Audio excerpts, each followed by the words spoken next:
అందరికీ నమస్కారం.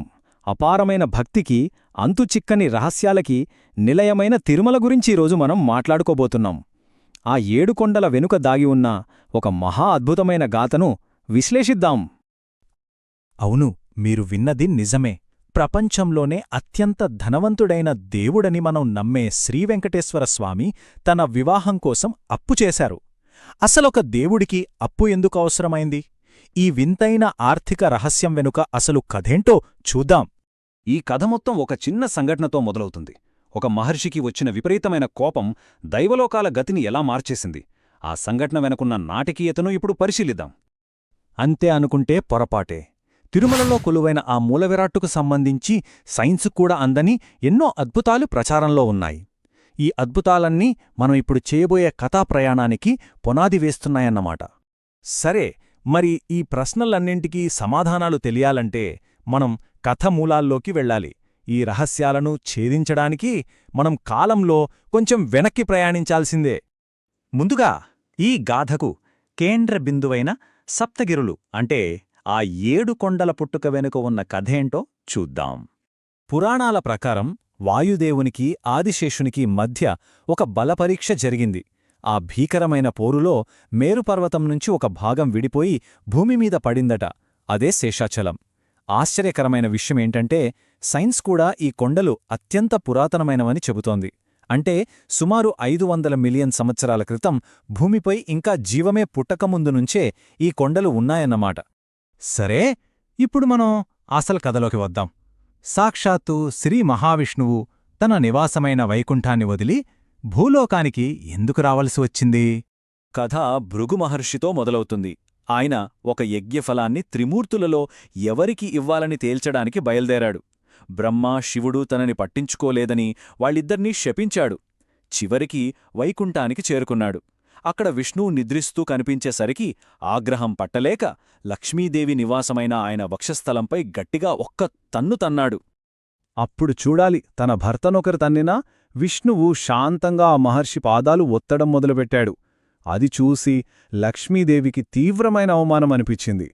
నా నివాసస్థానానికి విలువలేని చోట నేనుండను అని అలిగి వైకుంఠాన్ని వదిలేసి భూలోకానికి వచ్చేసింది. ఇంకేముందే, తన లక్ష్మీని వెతుక్కుంటూ విష్ణువు కూడా భూమ్మీదకు రాక తప్పలేదు. భూలోకంలో శ్రీనివాసుడిగా అవతరించిన విష్ణువు పద్మావతిని కలవడంతో కథ ఒక పెద్ద మలుపు తీసుకుంది. వారి వివాహగాథే ఒక అద్భుతం. అసలు ఈ పద్మావతి ఎవరు? ఆమె కథ త్రేతాయుగం నాటిది. వేదవతి అనే ఆమె పునర్జన్మే ఈ పద్మావతి. ఆ యుగంలో శ్రీరాముడు తన తర్వాతి అవతారంలో తప్పకుండా వివాహం చేసుకుంటానని ఆమెకు మాట ఇచ్చాడు. ఆ మాట నిలబెట్టుకోవడానికే శ్రీనివాసుడిగా వచ్చాడనమాట. ఇక్కడే అసలు సమస్య మొదలైంది. పద్మావతి ఏమో ఆకాశరాజు కూతురు, ఒక మహారాణి. శ్రీనివాసుడేమో అడవిలో ఆశ్రమంలో ఉండే ఒక సాధారణ వ్యక్తి. మరి రాజు కూతురుతో పెళ్ళి అంటే ఆ వైభవానికి తగినట్లుగా సంపద కావాలిగదా.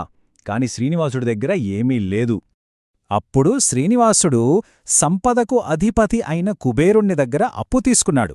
ఎంత అప్పు తెలుసా? అక్షరాల 1,14,00,000 బంగారు నాణేలు.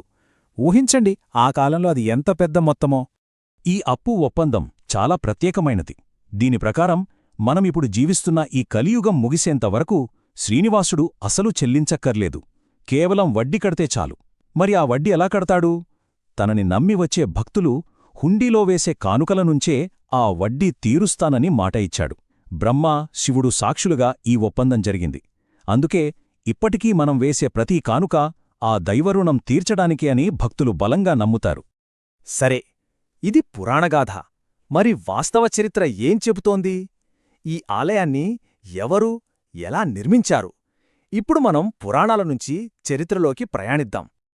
ఈ ఆలయం ఒక్క రోజులో వెలసింది కాదు.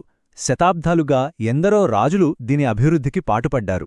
మొదట పల్లవరాణి వెండి విగ్రహాన్ని బహుకరిస్తే ఆ తర్వాత వచ్చిన చోళరాజులు ప్రాకారాలు కట్టించారు. కాని ఈ ఆలయానికి అసలైన వైభవాన్ని తెచ్చింది మాత్రం విజయనగర చక్రవర్తి శ్రీకృష్ణదేవరాయలు. ఆయన గర్భగుడి గోపురానికి బంగారు తాపడం చేయించి లెక్కలేనన్ని కానుకలు సమర్పించారు. దీనికి సజీవ సాక్ష్యంగా శ్రీకృష్ణదేవరాయలు, ఆయన 2 రాణుల విగ్రహాలు ఇప్పటికి మనం ఆలయంలోకి వెళ్తుంటే చేతులు జోడించి ప్రార్థిస్తూ కనిపిస్తాయి. వారి భక్తికి అది నిలువెత్తు నిదర్శనం. ఇప్పుడు మళ్ళీ మనం మొదట అడిగిన ప్రశ్నల దగ్గరికే వద్దాం. ఆ శిలావిగ్రహం వెనుక దాగి ఉన్న అంతుచిక్కని అద్భుతాల గురించి ఒక్కొక్కటిగా తెలుసుకుందాం. స్వామివారి విగ్రహానికున్న జుట్టు నిజమైనదని, ఎప్పటికీ చిక్కు పడదని నమ్ముతారు. దీని వెనుక కూడా ఓ కథ ఉంది. నీలాదేవి అనే గంధర్వ కన్య స్వామికి తగిలిన గాయానికి తన జుట్టును కోసి బహుమతిగా ఇచ్చిందట.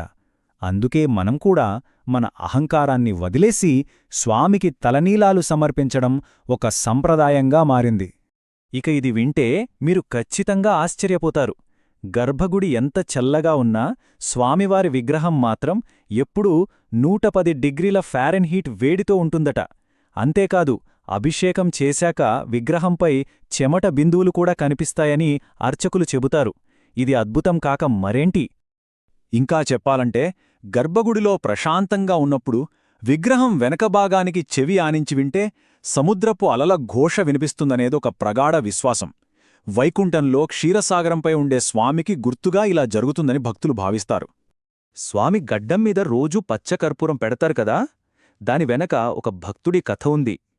అనంత ఆళ్వారనే భక్తుడు బాలుడి రూపంలో వచ్చిన స్వామిని పొరపాటున గడ్డపారతో కొట్టగా ఆ గాయానికి గుర్తుగానే నేటికీ ఆ ప్రదేశంలో కర్పూరమద్దుతారు. ఇంకా ఉన్నాయి అద్భుతాలు. రసాయనికంగా రాళ్లను పగలగొట్టే శక్తి ఉన్న పచ్చకర్పూరాన్ని రోజూ పూసినా ఈ విగ్రహం చెక్కు చెదరకుండా ఉందే. అలాగే గర్భగుడిలో కొన్ని దీపాలు అఖండంగా వెలుగుతూనే ఉంటాయి.